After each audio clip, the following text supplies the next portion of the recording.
Assalamualaikum warahmatullahi wabarakatuh and a very good morning to Madam Fatia. My name is Danish Hamzah Al-Hadi bin Akbar. I'm from class TBA 242 3D. My topic is fixed versus flexible exchange rate. Alright, table of content. First, we will discuss about definition. Next, the difference. Third, advantages, fourth, disadvantages, and lastly, conclusion. Okay, the definition. What is a fixed exchange rate? A fixed exchange rate is a regime applied by a government or a central bank that applies the country official currency exchange rate to another country's currency or the price of the gold. The purpose of a fixed exchange rate system is to keep a currency's value within a narrow band. Okay, next, what is floating interest rate? Floating interest rate is changes periodically. The rate of interest move up and down or floats, reflecting economic or financial market condition. Often it moves in tandem with a particular index or benchmark, or which is general market condition. It can also be referred to as an adjustable or variable interest rate because it can vary over the duration of the debt obligation. Okay, the difference. What we need to understand about floating interest rate. A floating interest rate rises or falls with the rest of the market or along with another benchmark interest rate. The underlying benchmark interest rate or index depend on the type of loan security, but it often associated with either the London Interbank Offer Rate, the Federal Funds Rate, the price rate. The interest rate financial institutions change their most creditworthy corporate customers.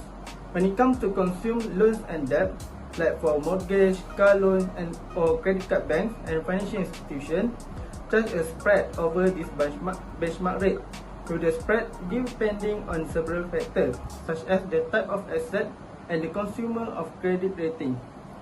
Okay, next, understanding a fixed exchange rate. Fixed exchange rate provide greater certainty for exporter and importer. Fixed rate also help the government maintain low inflation, which is in the long run keep interest rate down and stimulate trade and investment. Okay, the advantages of fixed rate.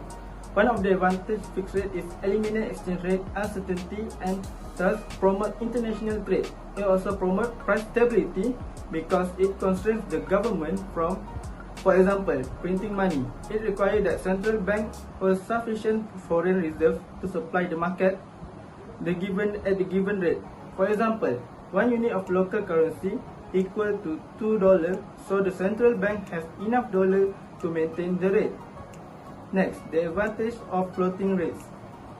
ARMs tend to have lower introductory interest rate than fixed rate mortgage, then that can make them more appealing to some borrowers.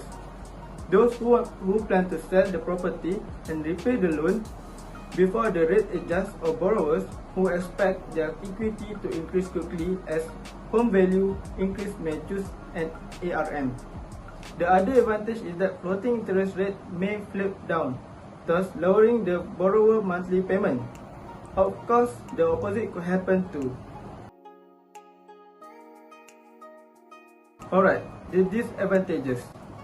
The key of the disadvantages of floating rate is that the rate may float upward and increase the borrower's monthly payment, even perhaps to the point of making those payments impossible. Overall, a floating rate loan is unpredictable, making it tough to budget cash flow and to calculate the long-term cost of borrowing. And unless you are the chair of the FED, the forces governing the charges in the rates are beyond your control. Compared to the fixed exchange rate, the currency pegged to some other currency, or perhaps gold, which is gold standard. One of the advantages of fixed exchange rate is eliminate exchange rate uncertainty and thus promote international trade. Okay, next, disadvantages of fixed exchange rate. The developing economy often use a fixed rate system to limit speculation and provide a stable system.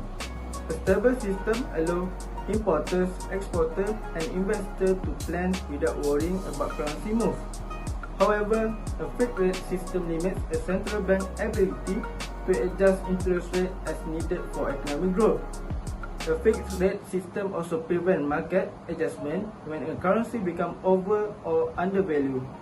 Effective management of a fixed rate system also requires a large pool of reserves to support the currency when it under pressure. Okay, so lastly, the conclusion. Fixed exchange rates work well for growing economies that do not have stable monetary policy. Fixed exchange rates help stabilize a country's economies and attract foreign investment. Floating exchange rates work better for countries that already have stable and effective monetary policy. That's all from me. Thank you.